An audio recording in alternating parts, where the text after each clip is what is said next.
Hey, Shalom. Barakatah Yahweh, Barakatah Yahushai, Barakatah Yahweh, Barakatah Yahushai, Barakatah Yahweh, Barakatah Yahushai. Double honor to the elders of Great Millstone. Much love and respect to you brothers out there doing the work of sincerity and truth. Yahweh Bashem Yahushai, Bashem Rakakwadash, Barakatah Malkim.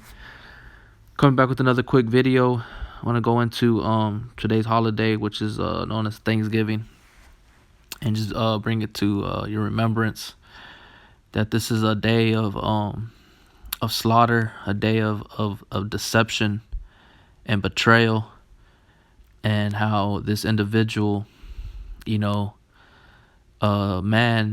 that we know as today as the so-called white man, a Caucasian, and biblically he's known as an Edomite, Esau. All right, is still the same person, even though, even in this time, you got a lot of Edomites that try to be cool and try to be all, a certain way with Israelites, the Negro Latinos, the Native American Indians. But then you have your ones that are obviously they don't like you, they hate you.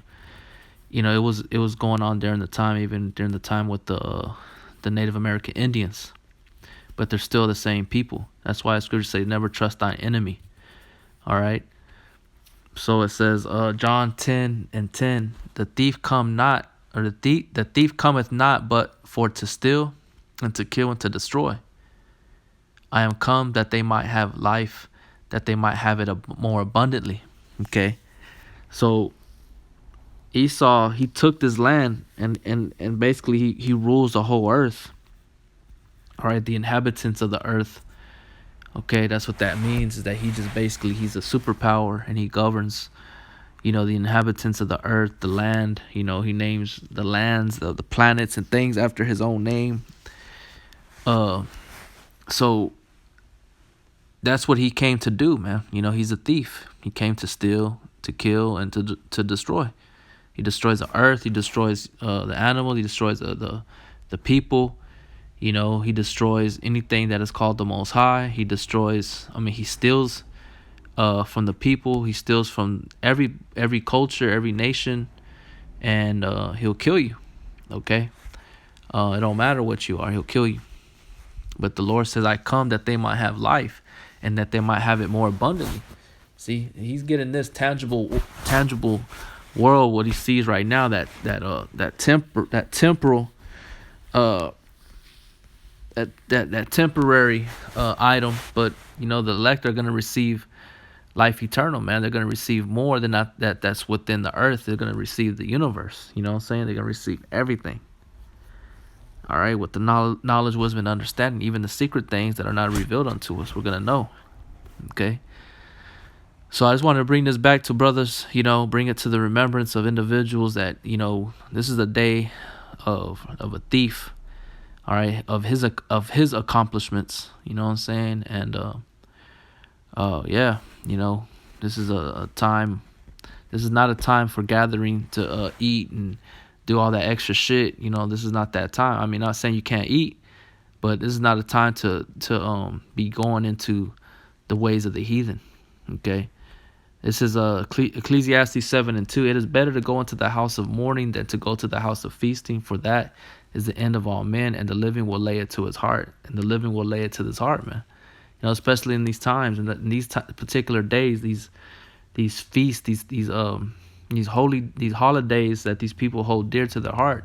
This is exactly what it is to them: a house of feasting, partying, drunkenness, and gathering together. And yeah, when you look at it, they love each other. They come together and socialize. But the spirit that they're under is not the spirit of Yahweh Bashem Yahushai. Okay. You know what I'm saying? So that's like saying, we use scripture saying, not though hand in hand be joined together, the ungodly shall not go unpunished. So you got to choose a side, man. You know what I'm saying? You can't be having one foot in, one foot out, and trying to justify certain things. You know what I'm saying? So it says again, it is better to go to the house of mourning than to go to the house of feasting, for that is the end of all men, and the living will lay it to his heart. Sorrow is better than laughter, for by the sadness of the countenance the heart is made better. The heart of the wise is in the house of mourning, but the heart of fools is in the house of mirth. It is better to hear the rebuke of the wise than for a man to hear the song of fools. And that's all that's heard within these gatherings, man. Okay. This is Amos. I believe it's see here. Amos 5:21. I hate and despise your feast days, and I will not smell your solemn assemblies. Though you offer me burnt offerings and your meat offerings, I will not accept them. Neither will I regard the peace offerings of your fat beasts. Take thou away from me the noise of thy songs, for I will not hear the melody of thy vows. But let judgment run down as waters, and righteousness as a mighty stream. And that's what we're doing. That's what I'm doing. It's judgment. This is a day that is to be declared a day of recompense. This day will be recompensed, that they highly exalt in the land of America as a day of Thanksgiving. Okay, it wasn't, man. Those, like I said, those people that probably had those intentions, but at the end result, they carried diseases, they carried all these different things that destroyed the Native American Indians, man.